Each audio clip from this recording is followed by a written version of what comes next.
the Mishnah had said that if the borrower, the Kohen, the Levi, or the Oni passed away, so then you have to ask permission from the heirs whether they're agreeable to pay off the debt of the father. So therefore the arrangement remains in place, that the lender is able to take the truma, the meiser, as payment for the debt. However, in Hilvon b'fnei Bezdin, as we left off, but if the loan initially was in Bezdin, then they don't have to ask permission. Even if the man dies, the borrower, because the Bezdin itself was involved, it's established that this debt could be collected from the Truma and the Meiser. So I had mentioned yesterday, so Rashi says, what's the reason? Because otherwise the Kohen and the Levi is not going to have any money available. Nobody's going to want to lend him, because what's going to be if he dies? They're not going to be able to correct, but everybody has to tithe their crop, Truma, Meiser, so they're guaranteed ultimately, over time, he's going to get paid. He'll be able to pay off the money that's owed him. Fixed loans that are collateralized. The person has no collateral. The Kohen has no money. He has no land. He has no assets. What do you do with such a man? The man can't make ends meet. So, as long as the lender is guaranteed that he's going to be able to collect his debt, so over time there's enough truma, there's enough money, so you'll be able to pay off your debt. That'll be satisfied. Well, there's no skin off the back of the heirs. What do you mean? Normally the family would have gotten the truma and the meiser, right? The family normally would have gotten it.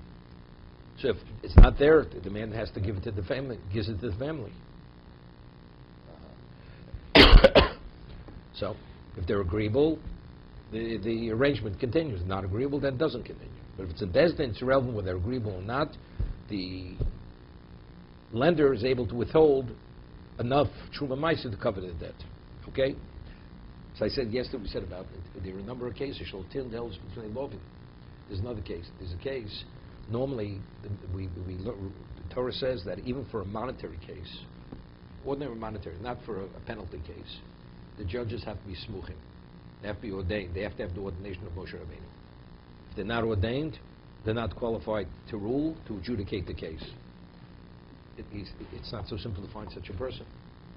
So and if a person is a lender and the borrower doesn't want to pay, you take him to court. So you have to find that qualified judge, because it's not simple. You know what happens? People stop lending money. So therefore, just as they said, witnesses don't have to be interrogated by monetary cases, they relax this in regard to the caliber of the judge.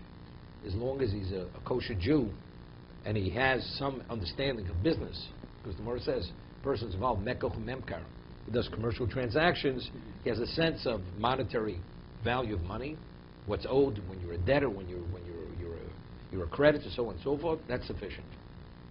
So it says even a person who's Yoshev Kronos, he sits in the market and he whittles away his time, but since he's exposed to what the Gemara says maybe he doesn't understand, the Gemara says, because it's inevitable, if you have three people, two of the three do have some level of experience, and they have a sense of when something is right or something is wrong. It's more in Sanhedrin, right at the beginning of Sanhedrin, of Gimel. So again, that there should be money available to those who need money, they relax certain laws pertaining to the court, whether it's the evidence, the edim, or it's the judges themselves. Same idea. So Mara asks a question, I mean, the money, the true mice is Momen HaShevet, belongs to the Shevet, whether the Leviim or the Kohanim. So how could the lender take the money that belongs to the Shevet and collect the debt? That truma doesn't belong to his debtor. If it's his, so he's collecting what's the Kohen's or what's the Levi. But if never, Omarav v'makire kuna ulavia. So Rashi says, what's makire? In Rashi, ko ish meis makiro, man from the one who he's acquainted with. Shei makira v'avav deinu roga losis trumos meisus el kohen zeh. He normally gives only truma meiser to this particular Kohen. Hilga came in the mills of the Pshitahi, since it's understood by all the Kohanim, other Leviim, that this is his Kohen, this is his Levi. Osru Lahu, Aschi Lahu, Sharkoni Daitai. All the other Kohanim, they never have an interest. It's like Rishon Mesa, there's a yush, they despair. They know they're not collecting from that. So it's like they remove themselves from that claim. V'habi kama demotli yodayu, dahani. And so therefore it's the equivalent. He's the only Kohen, he's the only Levi. So therefore when the person collects the debt, he's collecting the debt of that particular person. I'm just curious, Jerry, but what if that lender decided at the last minute to do it with somebody else? Those command that you use, can they accept that? I don't understand what you mean. In other words, we're saying that The lender, it's not up to the lender, it's up to... Everybody knows that this lender is going to give this particular coin. It's not in his best interest. Here he's not going to be able to collect. He's only collecting because there's only one Kohen, there's only one Levi, right? So therefore, the Truma Meiser is his debtor's Truma Meiser. The moment he stops the arrangement, then the Truma is no longer his debtor's, correct? So that means the other Kohanim Levim, they realize there's a change of protocol here. So the Truma, he can't collect from somebody else's Truma Meiser. It's not in his best interest. Okay, so that's the first answer. We're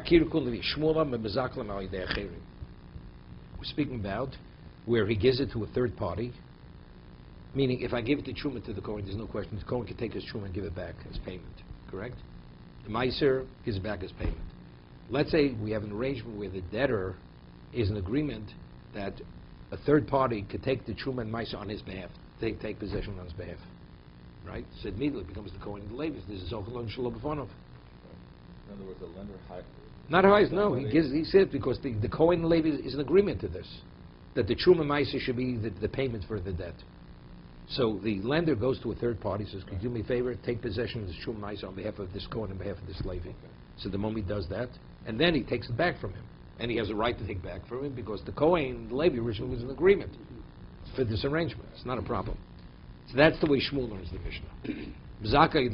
Udomar homani Rabbi Yossi. It's going like Rabbi Yossi. Who's Rabbi? The Omar also shein zoch gezochem. It's a hefker bez and hefker. That since Chazal, the Chachomim wanted that the Kohen should have money available to him, and the only way it could be available if this kind of arrangement. So the Truma and the Meiser becomes the lenders through hefker bez and hefker. The moment he tides it, Chazal transfer it into his domain. That the Kohen doesn't have any claim. Okay? Also, shein zoche gezoche. So Rashi cites a number of cases where this principle is applied, which is not simple. What Chazal always say, wherever you have a case, if you have an oni, you have a person harvesting olives in an olive grove. So how do olives come down? You go up, climb the tree, and you bang it. They fall. When they fall to the ground, let's say somebody else comes and takes the olives. Is he a thief? We're talking about, let's say, it's an olive tree where the tree doesn't belong to the person. It's hefker. Let's be during Shvius, during Shemitah, right? It's hefker. It's ownerless. And he goes and he shakes the tree, and they fall to the ground. Now somebody else comes and wants to take the olives. Does he have a right? Why not? He never made a kinyan. Shaking, causing the olive to detach itself from the tree, it's not a kinyan. But you realize it's not a good situation. Yeah, why is that not a kinyan? He's doing it to collect. Doesn't make this what your intent is. Yeah, a kinyan is we have conventional kinyanim, mechanisms, acts of acquisition. There's no such kinyan. Shaking a tree causing fruit to fall out. Right? So Chazal said, they said that since it doesn't cause a problem, because the man who did it, do you think he's going to be able to tolerate this? So they said, if he does that, the fruit that falls out of the tree due to his shaking of the tree, we transfer that fruit into his rishus, into his domain. That's Rabbi Yossi. If a person goes with his son, he's walking, and they're collecting, let's say they're collecting the gleanings of a field, and his son is a minor. A minor doesn't have the ability to acquire, but he's following after his father. So let's say somebody now would take that away from the child, right? On a Torah level, he's not a thief. The child doesn't have the ability to acquire. But you understand, it's going to cause a very serious problem over here between the father, he's taking away from my child, after he took it on my behalf. You know, can't see Zovan Mishul B'Fonov. The child is taking possession on behalf of the father. Again, also Shena Kazocha Kazocha. That the act of acquisition of the child on behalf of the father You know, it's interesting. I mean, even if you say a child's 9, 10 years old, the Gemara later in Gitten says, rabbinically he acquires. What about Zochalam Shalom Befonov? That he is the equivalent of the agent of a third party. Let's say a child picks up something on behalf of Chaim, who's not his father. Is it transferred to Chaim? He's 9 years old, 10 years old. It's not transferred. He picks it up on behalf of himself, he acquires it rabbinically. Rabbinically he acquires it. But what about it's a child and a father? The child is picking the gleanings together with his father. See, whatever he does is on behalf of the father. Then rabbinically, also that what he accumulates, that's transferred to the father. So we're saying Zochal B'Shul B'Fonov. Even though he can't be a shliach, a minor cannot be an agent. Doesn't make a difference. This is Rabbi Yossi. Others argue with Rabbi Yossi. Okay? But could a minor acquire anything for himself? He has to be of his parents? No. His father? He has to be of a certain age. He has to be minimally 9 years old, 9, 10 years old. If he's less than that, his acquisition is not an acquisition.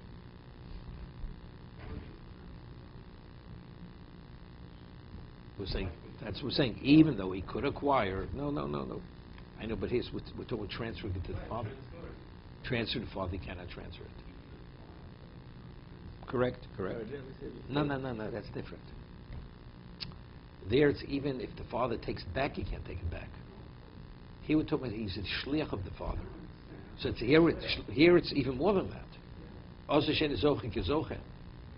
That he's able to, even though he cannot be zoche on behalf of the father, rabbinically we say he can.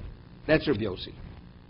So kula karavlo amri. Now, so we have three possibilities how to understand the Mishnah. Either it's makir kuno, it's his designated kohen.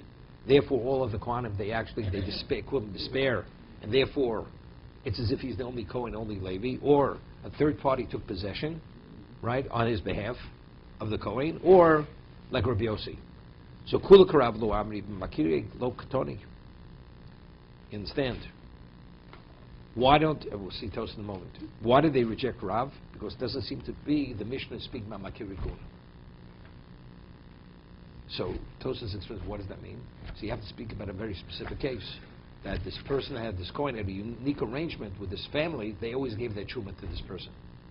Because the next case, Shmuel, what about Mzaki de Acherim? You're also limiting to a certain case. That a third party took possession on behalf of the coin. Right? So Tosas says that opinion Shmuel holds because that applies to every Kohen. Every Kohen can make that arrangement, correct? Every Kohen, even though it's not his designated Kohen. If the lender says, I'm going to make an arrangement with you that when it's time to collect my debt, I'm going to take the truma that I meant to give to you, give it to a third party, take possession on your behalf. So even though there's no previous relationship, that he was his designated Kohen, it works. But if it's Makir Kuna, it's only if you have that in the nature of that relationship existing. So therefore, Shmuel's case is more expansive than Rav's case. Rav's case is a very limited case. So that's the reason why Shmuel rejects Rav's interpretation of the Mishnah of Makir Kuna. Therefore, it's what? It's to a third party. Shmuel lo kamri, b'mezaka lo ketani. It doesn't indicate it's mezaka. So Tosas explains, because it says mafresh. It says mafresh aleh. What's the kind of mafresh aleh? It means the lender himself.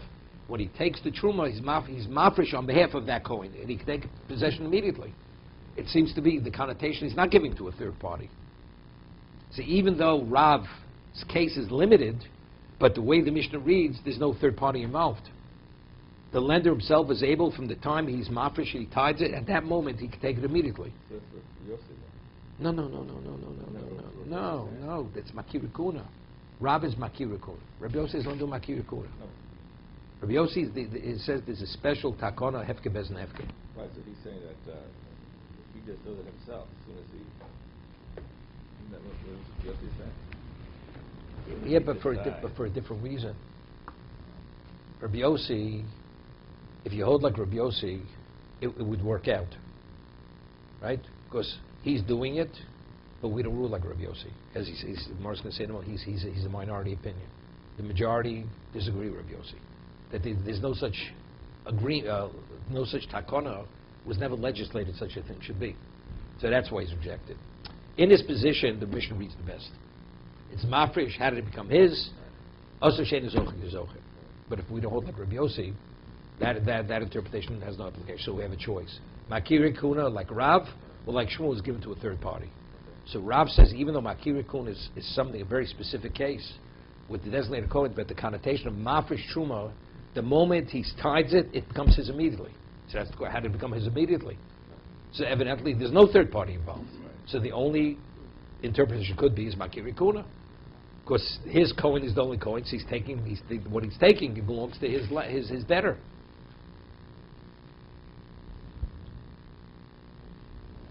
What I'm telling you, this is Tos's interpretation of the Gemara. Okay? Kulo amri ki chidoy lo mukminon.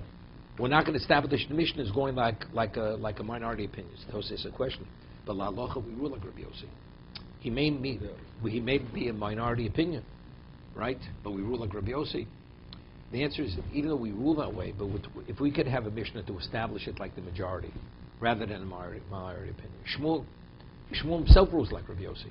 And we say Shmuel rejects Ula's interpretation because Rabbi Yossi is a yichidah, he's a minority opinion. So Tos's answer is, even though we rule that way, but if it's a question of how to read a Mishnah, to say the Mishnah is limited to a minority opinion, that he prefers not to say. La halacha is a different discussion. He rules like the minority in this particular case over the majority, which is Rabbi Yossi.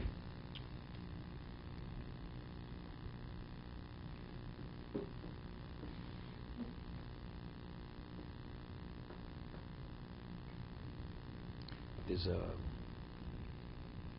a Rabbi Chanan. He shows Rabbi Chanan Wasmi. He has a word called Kovetz Shurim. It's a compilation of Shurim that he had given in Branovich. So there he writes, we once discussed, it's Gemara later in Gitten, the concept of Hepkev as Nefka, where is it derived from? So Gemara cites two psukim. One pasuk indicates that Chazal were given the power to condemn property. That property on its own is condemned. So what's condemned property becomes ownerless. The other pasuk indicates it's not only condemning property, it's even transferring property. That it becomes ownerless, and they're able to transfer it into somebody else's domain. Okay? So if that's the case, so that's the question of when Hefker is Hefker.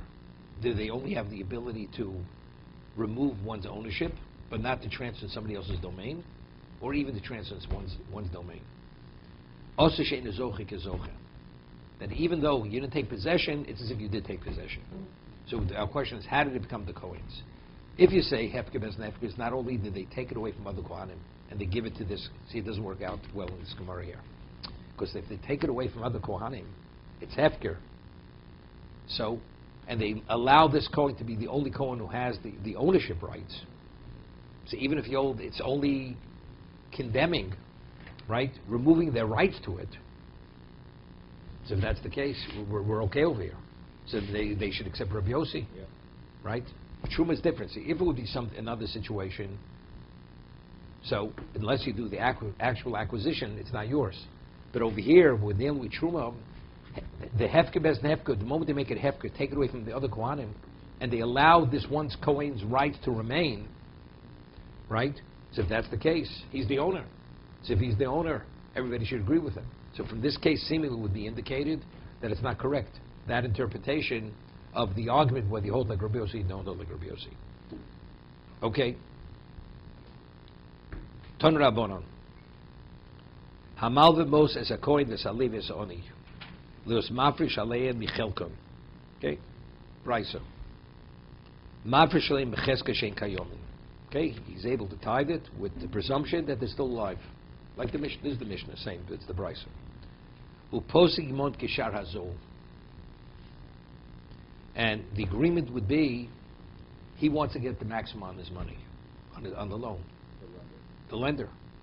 So, what about, at what price is he collecting the debt? To what degree is the truma being valued? The higher price or the lesser price? So if it's cheaper, he gets more for his money. Let's say at the high price, it's 5 bushels for this loan. If the price is low, he could get 20 bushels. So the arrangement is that he collects kishar azol, the market when it's the lowest point. So we allow him to collect more for his loan. Ve'ebo b'shum ribis. And it's not a question of ribis. Monetarily, he's collecting what he owed. Monetarily is. But since at the time that he lent, first of all, it didn't exist, right? No, the what's name didn't exist. The person has produce. The borrower, the debtor has produce. And I said that I'm lending you on the condition that that produce, I collect that produce at its cheapest point. He's doing nothing wrong. It's like if I want to sell you something, even it's worth endless more, I have a right to sell you for less. Right? So at the time of the loan, I already set my right in that particular at the low price. Isharazol, there's nothing wrong with it. But that's only if you're in possession. The Kohen never had it in possession. Because if I'd want to sell to you cheaper, at the cheaper price, do I have a right to sell at a cheaper price? I can sell to you at the cheaper price. So therefore, we can make this arrangement. But here, he doesn't even have it. So if he doesn't have it, so on a Torah level, it's not ribis, for sure not. But rabbinically, it should be called, it's mechzik ribis. It has a semblance of ribis. We'll see. Ve'ishviyas m'sham toso. Normally a debt, when Shemitah comes, it cancels the debt. So let's say he lends him the money, and now Shemitah comes. And he hasn't yet harvested his crop yet. And he's first going to tithe it in the 8th year. So the question is, does he have the Shemitah cancel the loan? If that's the case, the Truma, he can't collect from the Truma. You're only collecting the Trumas to collect the debt, but if the debt is canceled out, there's nothing to collect. Shvius does not affect the debt. It's interesting. I mean, you have a person expert in Shvius. You. So over there, what's the halacha if a person runs up a bill at a store? He has a credit line at a store, and he owes the storekeeper. Merchandise, Shemitah comes, you owe the money. Because it's not a loan. It's like you bought something, you owe. Shemitah does not cancel that. But if it's you borrowed money, so here he's borrowing. So here Shemitah should cancel out. And the Gemara is going to ask, so why doesn't it cancel it? Right? What?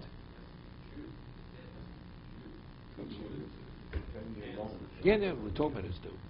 The debt is due, even where the debt is due. Right? That's the Gemara. It's Gemara Makis. Okay. If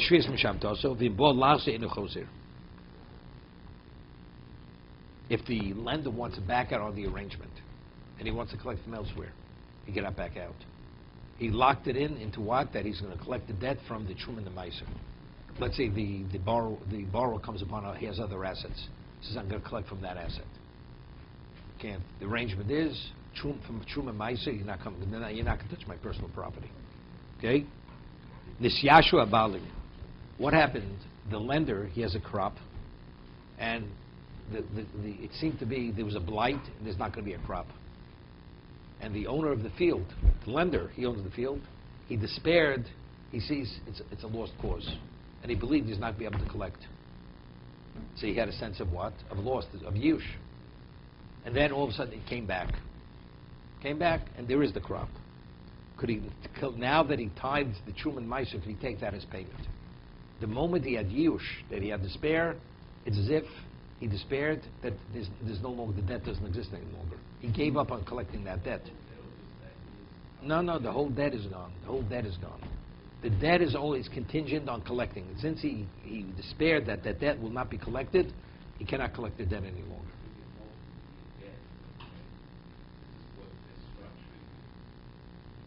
Wouldn't this whole crop not belong to him because he had the use? No. I mean, if someone took it. First of all, let's talk. We hold yush doesn't help by karka, right? We had the Gemara in Sukkah, right? By the bankari. It says you should not buy hadassim or a robis from a non-Jew because there's a chance it may be stolen property. So the question is, but property and what? But definitely the Jew is miyayish. So Rashi explains the Tos over there, ein yush b'karka. What does a yush affect? What's the halacha? The person misplaces something in his house, and he believes he lost it, and he despairs. Could a third party take it in his house? Could he take it? No. Why can't he take it? No, he invited him to come to, and there's somebody, and he knows he despaired. And his watch is lying, he knows exactly where it is, can he take it? The Torah says, see, it's interesting. If you hold Yush is hefker, right? So because it's in the domain of the person, the domain keeps reacquiring it. But if you hold Yush, the Torah says when a person despairs, a third party has a right to take it. So why can't he take it? It's not because it's hefker. When a person despairs, a third party has a right to take it. So the man despaired. So why can't he? So the Rishonim explained because Yush was only son of something that's an Aveda. Something that's a lost article. Not knowing where something is not a lost article. It's because it's still in his domain. So Yush has no relevance. When somebody steals something from you, a movable, it's lost from you. It's no longer in your domain. Property is in your domain. Right? Somebody steals your property. It's your property. He's in your property. He didn't take the property. He's denying you your property. So therefore, the concept of Aveda has no relevance to a piece of property. So even if the owner despairs, right, the property still is property. So now let's say a guy goes and removes the produce and sells it, right? What is that? That's stolen produce. Even though he despaired 6 years ago, 10 years ago, it's irrelevant what he despaired. Because considered karka, the produce? When it's attached, it's karka. Until it's cut, it's harvested. It's called karka. Okay. Right? So the despair didn't help. So when the guy cut the produce off the field, what was he doing? That was the act of stealing. Correct. He stole them. So, and when did the Yush kick in? After he stole. Yeah. So if that's the case, you're buying stolen property. Therefore, you're not permitted to buy the Anasim or the Arabis from the Goy, because there's a chance that he had stolen that field originally from a Jew. Okay? Like when we learned this, you said that you said that there's a difference between a guy selling something on the side of the road and actually taking it into the field and asking when you could actually cut it. As far as No, that's the worst question. The Gemara answered as a question, but it's Yush and Shina Rishus. Right? Even though the thief can't benefit from the Yush, but a third party could benefit from the Yush. So if he sells it to the Jew, so what's the problem? That's the worst question in the Sukkah. right. So my answer is because he'll tell the Jew, pay me, go in the field, go pick your own. Pick your own Aravis, pick your own Adasa. So then the Jew is stealing. Oh, did you? It was the opposite. Of what I remember. What? It's the opposite of what I remember. You can't go into the field and cut it. No, he's going to the field, but the Gzela is not going to the field. The Gzela is the act of detaching it from the property. Right. So if the Jew detaches, who's the thief? Not the Goy, the Jew's the thief. So there's a mitzvah b'avera. What's the reason why if he's in the Shayashu, Fishay Mafrishin al Avut? Because since once he despairs, it's like lost. It's an Aveda. We'll stop here.